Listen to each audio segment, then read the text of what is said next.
Introduction to Florida's Reemployment Assistance Process. This is part 2, info you will need and your responsibilities. If you think that you might be qualified to file for reemployment assistance, please understand that Florida requires you to look for 5 jobs every week. We'll talk more about this later. This starts the day the claim is filed. Their weekly tracking ends at 11:59 p.m. on Saturdays. So if you were laid off one day during a week, as shown here, you would start looking for work the next week. Sunday would begin the next week. If you've been unemployed for an entire week, then you have to look for 5 jobs by the end of that week. Let's look at your benefit payments timeline. When will you start receiving benefits? How does that work? In about a week, you're going to get this in the mail. It's called a wage transcript and determination. This person's information has been blocked out, but you can see the kind of info that's going to be on there. It will show you your monetary eligibility, whether or not you qualify based on your wages from your base period, as shown in part 1. If there are any issues with potential eligibility with your employer regarding a reason for layoff, things like that, it will tell you on there as well. This week that you're waiting to get this letter is also called a waiting week because you won't receive any benefit payments. You still have to look for 5 jobs, but you will not receive payment for that week. After 3 to 4 weeks, typically, is when you receive your first payment. This will be a lump sum, including payment for all weeks to date, except that waiting week where you do not receive any benefits. If there are eligibility issues with your employer, again, reason for layoff, things like that, that might be challenged by the employer, you will receive a determination on that within about 6 weeks. This is a second determination, only if that applies to you. You must be eligible on all issues to receive payments. No matter what the situation would be, you have to continue job searching.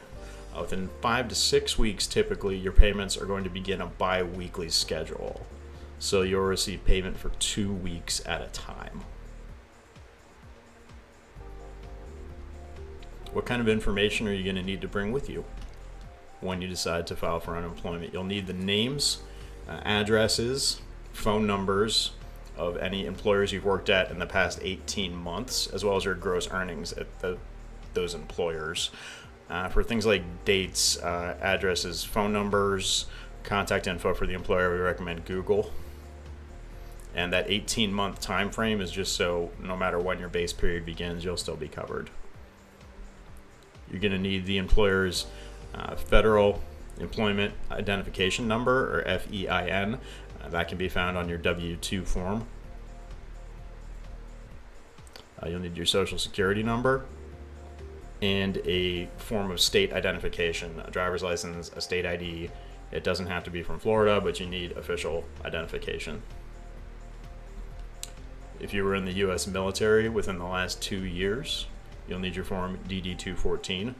If you were a federal employee, you'd need your form SF-50 or your form SF-8 along with check stubs, or your W-2 proof of earnings. If you're not a U.S. citizen, you need your alien registration number along with your work permit expiration date. If you want to receive your benefit payments via direct deposit, you'll need your bank routing number and account number with you. The only other way to receive benefit payments is to have them loaded onto a debit card, which Florida's Reemployment Assistance Program will send you in the mail within 3 to 4 weeks. Remember, they're not going to issue you any payments until 3 to 4 weeks are up. You don't need a bank account to use this card. It works like a debit card and is accepted anywhere debit cards are accepted. You can withdraw cash with no ATM service charge using ATMs at Wells Fargo, MoneyPass, or PNC. You can check your balance for free anytime at epiccard.com. It's EpicCard with 2 P's. You can also call to check your balance, but understand that after your first 5 calls per month, they will start charging you 50 cents per call. What if you can't use a computer? If you're unable to read or write effectively in English, Spanish, or Creole, you may qualify for an exemption. If you're physically or visually impaired, legally prohibited from using a computer, any of these situations, you can call 1-800-681-8102 to see about an exemption from the online requirement. If you don't know how to use a computer and you want to come to our center, please bring a friend or a family member who does know how so they can help you out. We would love to do it for you, but unfortunately we cannot. The next 2 things to remember are absolutely critical. We get more questions and problems about these than any other situations. First responsibility, you must look for 5 jobs every week. This can be online, in person, or over the phone. If you want to look for a job every day of the week, you can do that. If you want to spread them out throughout the week, you can do that as well. Or if you want to look for 5 jobs on a single day, that's okay too. Just 5 jobs every week. The information you're going to need from each application that you do is the date of contact, the type of work sought or job title, the name of the business. Now, if that's not provided, you can use the name of the website where you found the job posting, like Monster or Craigslist. If you can, get the business address, or at least the website or the email address where you sent the application to. You're going to need one of those 3 things, depending on if you did it in person or online.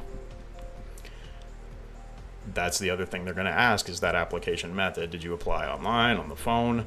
And then what is the result of your search? Many times that will just be awaiting a call back.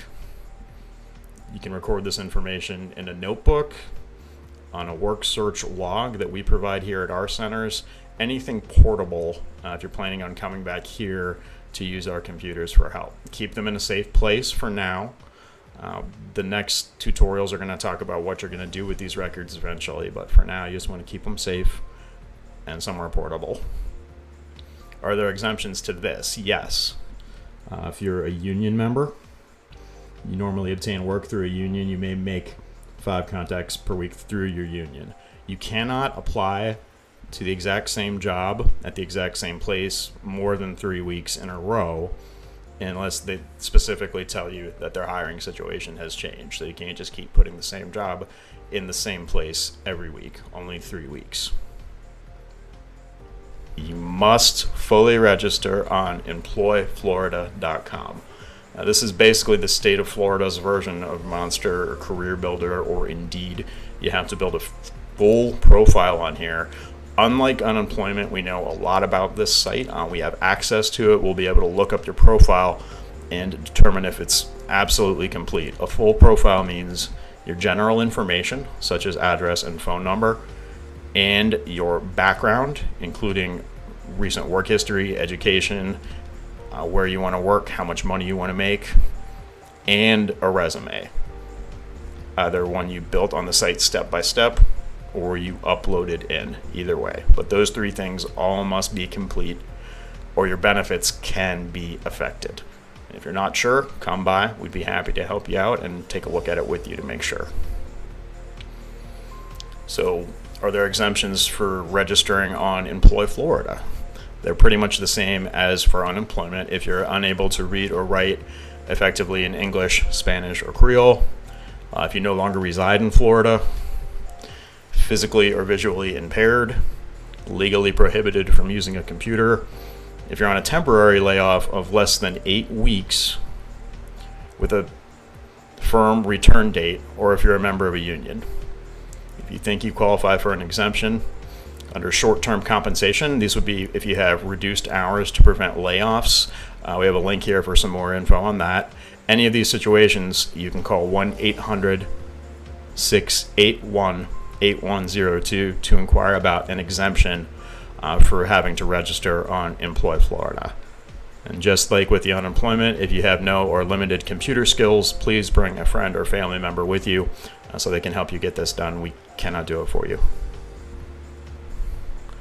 You may have heard somebody before mention a skills review that they had to do when they're on unemployment. As of July 1st, 2014, the skills review is no longer a requirement of completing your unemployment.